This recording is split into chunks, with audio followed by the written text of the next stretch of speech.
I don't want to discount like modern day problems, right? I think people for sure there are still major problems that exist in the world today.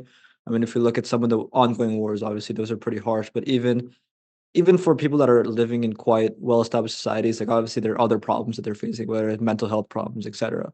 But I do want to just put into perspective that what we're going through right now is nothing compared to some of the atrocities of the past. And you know, while this mass communication and media has been a huge benefit to us, one of the disadvantages is that we always think like there's something bad happening, right? I heard a quote recently that if you think the world is deranged, it's probably because of something you saw on your computer than something you saw in the real world, right?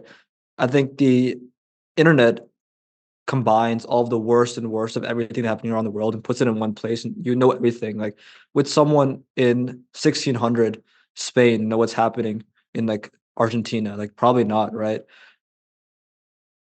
The truth is that if you didn't have your computer or your phone or news, you would think the world is quite a beautiful place. And the only reason we think the world is so deranged is because everything we hear on the news gets hyper. I don't know the right word for this.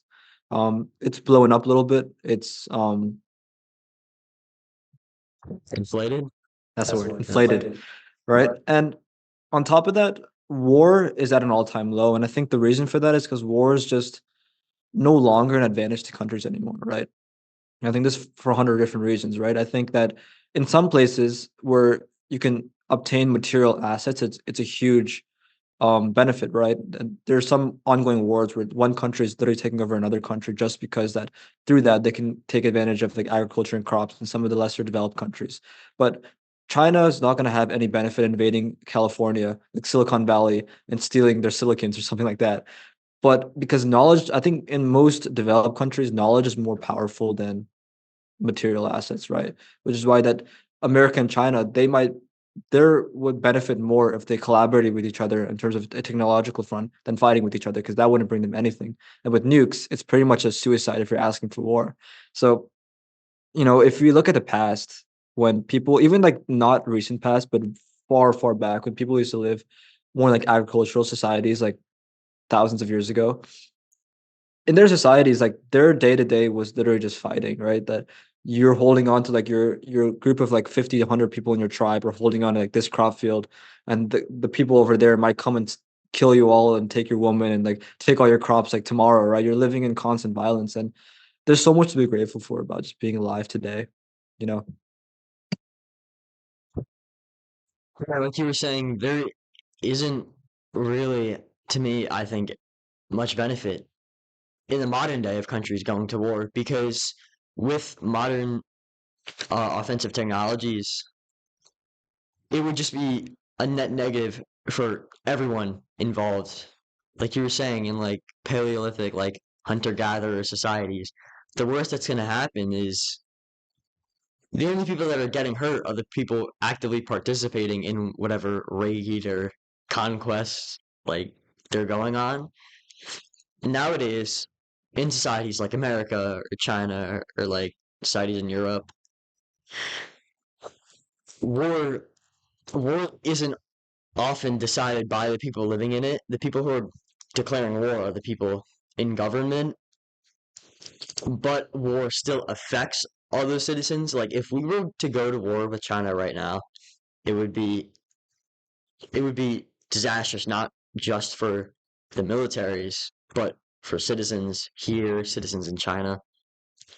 It there's just and like you were saying, there isn't really much of a material benefit to be had on either side of that.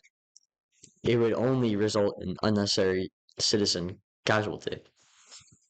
Yeah, and although that I'm happy that everyone kind of realizes now and people are not shooting nukes at each other out of stupidity, I wonder how long we'll be stuck in this zone of, I think people call it the precipice, right? Where we're kind of sitting on the edge where we have the power to end everything right now, but we kind of know that maybe it's not the best idea to be playing around with these things. So, I wonder how long that lasts for, right? Because it's very, very recent, a lot of these things, like World War I, World War II, they are very, very recent, right? I think we like to think that it's, everything is perspective wise, right?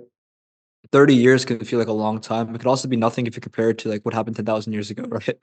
And if you think about it like in that perspective, some of the most recent world wars are very, very recent, right? So I'm really wondering like how long we'll really be in the zone of the precipice where everyone's kind of on a standstill. Like I know we're not in a Cold War anymore, but it's kind of can be kind of seen as that because we have technically the powers to end everything, right? And I'm really curious about I'm hoping that we can find solutions to a lot of these problems, you know. I'm hoping that it continues to improve with time in the next 100, 200 years, but it's scary, man, for sure. Yeah, and I think the only way improvements get made are through mutual agreements and between countries because as it is right now, to me, the tension is so tight, like you could breathe and it would snap. It's scary, really, but I think I trust in our world leaders. Like I don't trust them, but I trust that they're not going to end the world. Um, yeah, it's a scary. It's like we live in a scary time, but again, nothing has happened yet. There's nothing really, at least in America, for us to complain about right now. We can think about the future and we can be pessimistic about it, but there's, as of right now, nothing has happened to really trigger anything. Yeah, it also goes to make me think about how amazing humanity is. Like it's something that's so hard to understand, but the fact that we've came from like nothing, these like apes and evolved and we've created like these skyscrapers and these bridges and then we've come so far, you know.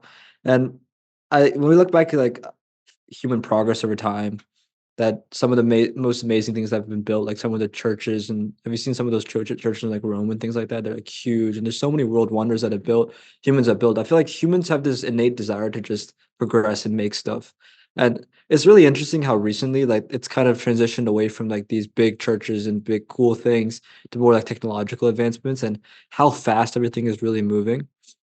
That like I know I've only read like 70 pages of this book, but there's so much about what could potentially be our future with like genetic engineering.